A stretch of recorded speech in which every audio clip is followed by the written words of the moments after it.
Olá a todos!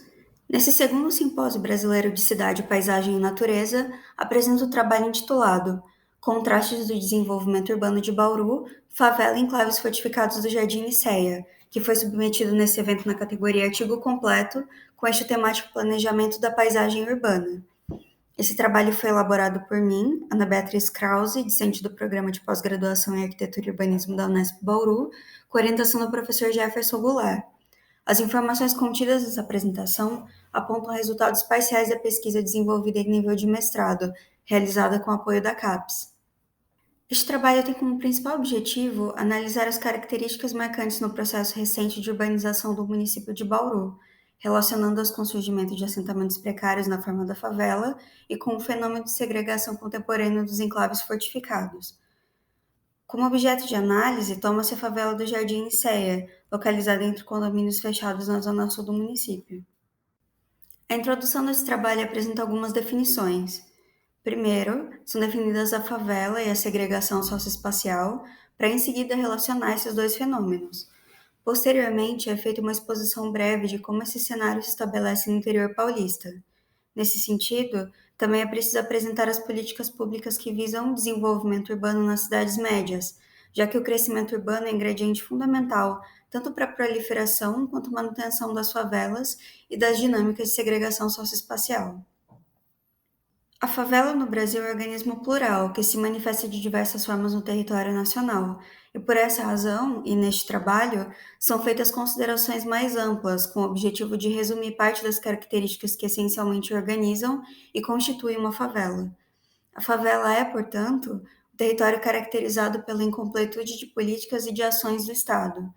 É também definida pela ilegalidade de posse e possui um descompasso com as normas e padrões construtivos imperantes na cidade legal. Embora a favela não deva ser romantizada, pois se trata de uma construção social e é fruto de uma desigualdade estrutural, a favela também representa a luta de cidadãos pelo legítimo direito de habitar a cidade. A segregação socioespacial também é uma consequência da distribuição desigual do acesso à terra, sendo fruto da relação entre produção e valorização imobiliária e suas consequências na produção da cidade.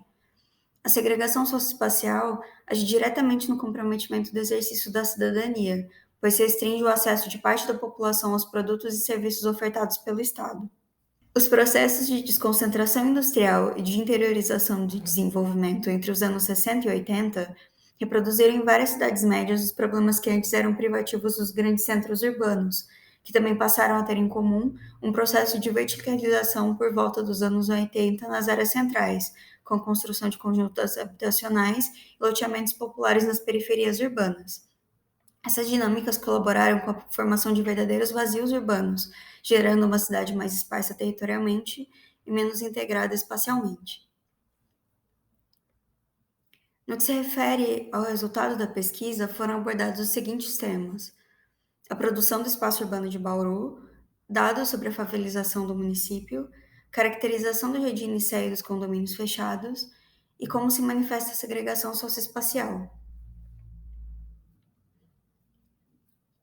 As etapas da produção do espaço urbano de Bauru foram divididas nesse trabalho em blocos temporais. Primeiro, que data de 1905 até 1940, compreende a fase em que a cidade se torna um ponto estratégico para o transporte ferroviário.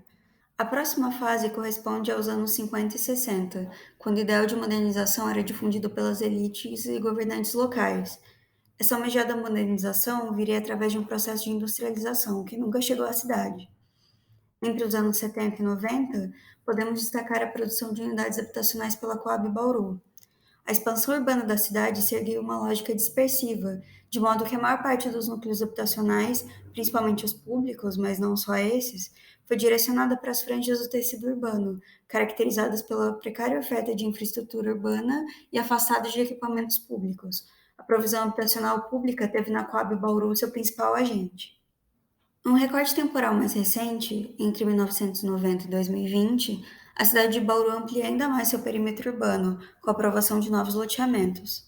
Com o fim da Coab Bauru, nos anos 90, a provisão de moradia popular fica praticamente paralisada, e os loteamentos fechados de alto padrão se multiplicam, principalmente na região centro-sul da cidade.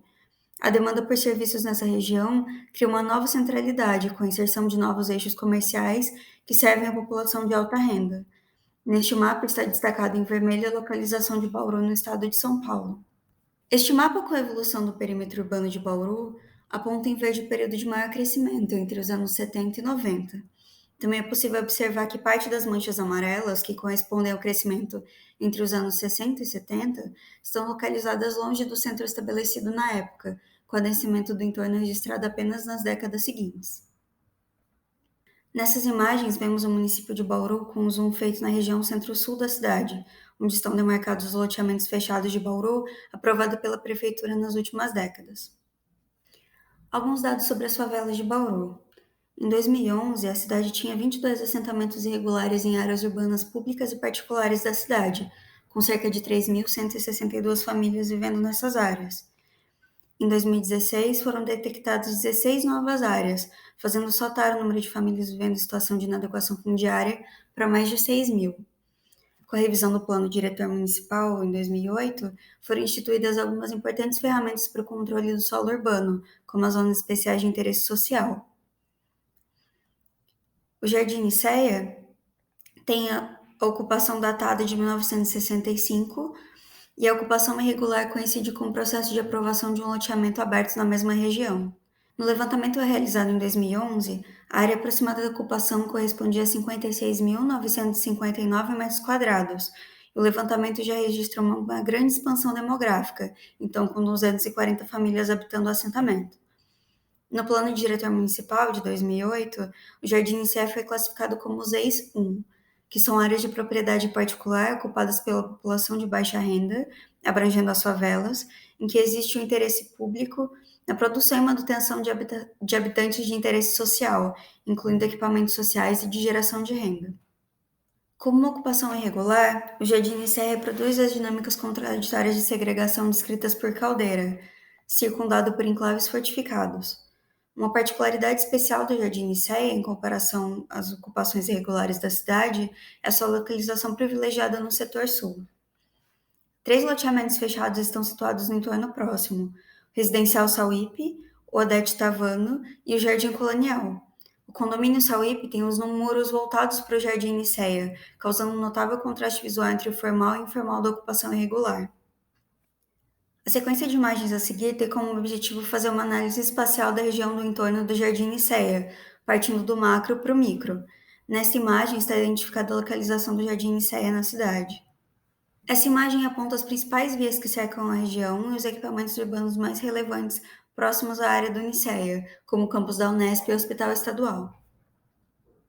Aqui é possível observar a localização dos empreendimentos imobiliários na região próxima à favela do Nicéia. O condomínio Sauípe tem seus muros voltados para a ocupação e é inaugurado em 2004, contando com 76 lotes. Os condomínios residenciais Jardim Colonial e Odete Tavano, inaugurados em 1995 e 2002, respectivamente, possuem em conjunto 504 lotes. Nesta imagem, com uma visão aproximada do Jardim Nicéia, está demarcada em preto a área que corresponde à ocupação irregular. As dinâmicas de segregação socioespacial presentes na região da favela do Nicéia apresentam tanto barreiras físicas quanto sociais. Sobre as barreiras sociais, pode-se destacar a classificação do Jardim Nicéia no mapa do Índice Paulista de Vulnerabilidade Socioeconômica, como parte do grupo 6 de classificação considerado de vulnerabilidade muito alta, destoando da realidade das imediações, classificadas como grupo 3 de baixa vulnerabilidade socioeconômica. 57,56% dos responsáveis pela família na região do Nicéia não possuem ensino fundamental completo, e 58% das famílias possuem renda familiar de até 2 salários mínimos. Esses indicadores revelam que, para a maior parte das famílias que habitam a favela do Nicéia, a condição de informalidade é a única possível, devido à baixa escolaridade e renda. Nesse próximo slide, o mapa do Índice Paulista de Vulnerabilidade Social, com destaque para o Jardim Nicéia, pertencente ao grupo 6 e uma zona grande de grupo 3. Essa imagem faz o comparativo entre casas da ocupação e a portaria do condomínio Sauípe, com o objetivo de representar o contraste entre esses dois espaços.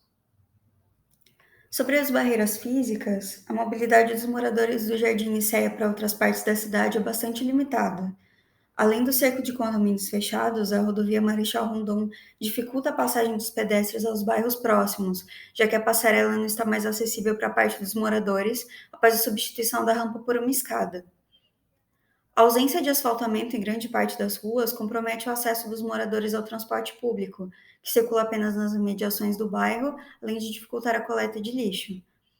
A falta de pavimentação e a localização da ocupação em uma área de várzea também comprometem a drenagem das águas pluviais, causando alagamentos e enchentes frequentes. A maior parte das intervenções urbanas realizadas pelo município só ocorreram na última década, como água, esgoto, drenagem e praça pública, e ainda não atendem a todos os moradores da favela. A praça pública, inaugurada em 2013, foi o primeiro espaço de lazer destinado aos moradores da comunidade. Obras pontuais de drenagem também foram realizadas pela prefeitura em 2012. Os moradores ainda não possuem o título de propriedade, o que causa grande insegurança sobre a posse. A regularização fundiária, considerada de alta complexidade, permanece em tramitação. Nessa imagem, está representado um muro do condomínio Sauípe em encontro com a ocupação do Jardim Nicéia. A conclusão do trabalho. A produção do espaço urbano de Bauru foi marcada pela falta de regulamentação do município sobre o solo urbano, pela indiscriminada aprovação de loteamentos, tanto públicos quanto privados, resultando em espaços fragmentados e segregados. Mesmo com considerável oferta habitacional quantitativa para as classes populares, sobretudo da Coab Bauru e do programa Minha Casa Minha Vida, no governo mais recente, houve proliferação de favelas no município. O contraste entre os condomínios fechados para a população de alta renda e as favelas na paisagem urbana revelam sintomas de uma sociedade marcada por profundas desigualdades sociais, o que reforça a divisão de classes pela segregação socioespacial.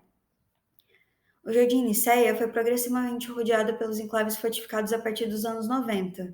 O adensamento da região, entretanto, não garantiu que a totalidade dos serviços públicos fossem acessados pelos moradores do Jardim Nicéia, principalmente se for considerado a data de início da ocupação, em 65, o primeiro condomínio, que se instituiu em 1995, e o último, instalado em 2004. Para enfrentar as diferenças entre os espaços segregados, é decisiva a ação do Estado, que precisa garantir que a população que habita as áreas de ocupação irregular tenha acesso aos bens e serviços públicos de forma integral. Instrumentos como o plano diretor são fundamentais nesse processo, pois prevêem meios para combater a segregação socioespacial, criando um controle mais rigoroso sobre as normas de uso e ocupação do solo, com o objetivo de impedir a produção desse tipo de desigualdade socioespacial. Mais informações sobre a pesquisa e as referências utilizadas podem ser encontradas no site do evento, que vão ficar aqui linkados na descrição. Obrigada a todos que assistiram esse vídeo.